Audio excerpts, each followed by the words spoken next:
यहाँ आके आपको कैसा लग रहा है?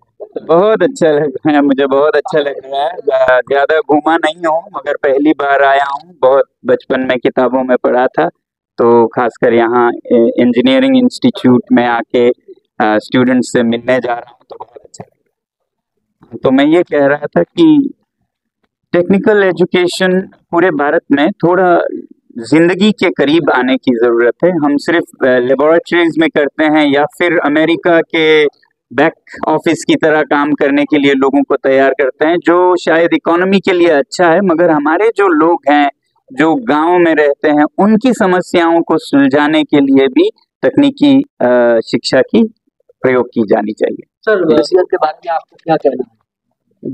जी, आर्टिफिशियल ग्लेशियर्स जहाँ-जहाँ संभव है, वहाँ बहुत उसका उपयोग है और लद्दाख में ये शुरू हुआ।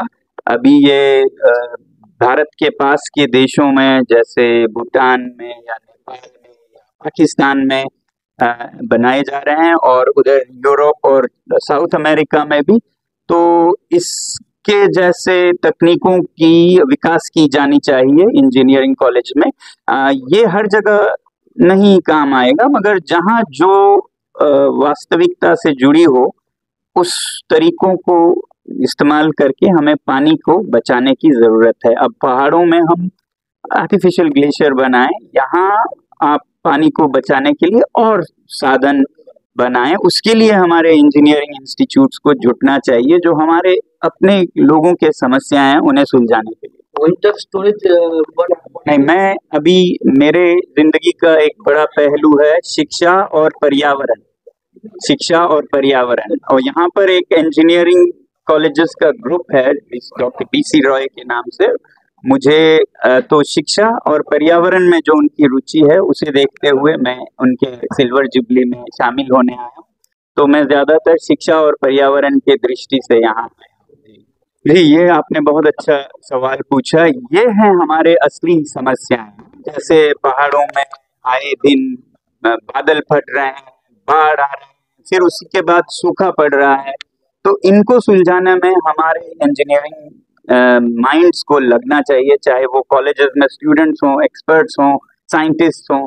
तो जहाँ तक अभी के हिमालय में हो रहे हैं उनका सवाल है, कई चीजें एक साथ हो रही हैं। तो एक तरफ तो जो ग्लोबल वार्मिंग, तापमान बढ़ रहा है, उसके वजह से वाष्पीकरण ज्यादा हो रहा है, इवेपोरेशन ज्यादा हो रहा है, बादल ज्यादा बन रहे हैं, और वो जब एक साथ आ जाते हैं तो ऐसे स्थितियां आ जाती हैं कि वो बादल फटते हैं। उसी तरह हमारे ग्लेशियर्स पिघलते जा रहे हैं, तो कभी ग्लेशियर्स के पिघलने से लेक्स जो बनते हैं वो फट जाते हैं, उसका बाढ़ आता है। कभी बादल का फटना, कभी झीलों का फटना, और कभी जो अंधाधुंध विकास हो रहा है उसके वजह से बड़े बड़े 4 लेन के सड़कें बन रही हैं, उसके वजह से लैंडस्लाइड्स आ रहे हैं। तो ये सब अंधाधुंध विकास के वजह से इसे हम सभी को, सरकार को भी दूरदर्शिता से अपने विकास के प्रोग्राम बनाने चाहिए और सिविल सोसाइटी को भी इसमें योगदान देना चाहिए। जी हाँ, तो ऐसा विकास नहीं हो जो अभी 2-4 साल के लिए विकास हो, आगे उसका समस्याएं हो, उस तरह का हो रहा है। बहुत अच्छी तरह माप के तोल के विकास नहीं हो रहा है। जो भी सरकार बनता है वो अपना कुछ कर लेते हैं, फिर अगला सरकार उसे छोड़ के कुछ और करते हैं, तो इससे देश का स्रोत साधन भी खत्म होते हैं और लोगों को उतना फायदा भी नहीं होता है। तो इसलिए ये दूरदर्शिता से देखिए, सरकारें 5 साल के लिए बनती है, प्रकृति तो दशकों और सदियों के लिए मांगता है हमसे ध्यान। तो ये जरूरत है। आप कुछ पूछ रहे थे?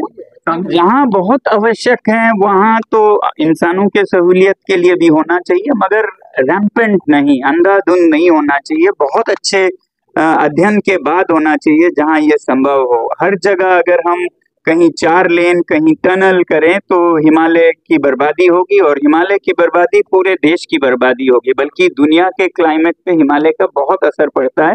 तो इसे बहुत नाजुक समझ के, सोच सोच के, फूंक फूंक के हमें कदम उठाना होगा। जी, भूकंप का तो ऐसा कोई पर्यावरण से सीधा नहीं है। ज्यादातर भूकंप आता रहता है, उसके लिए हमें तैयार होना होगा। उसके लिए भूकंप से कहते हैं लोग नहीं मरते हैं, गलत डिजाइन से बनाए हुए मकानों से लोग मरते हैं।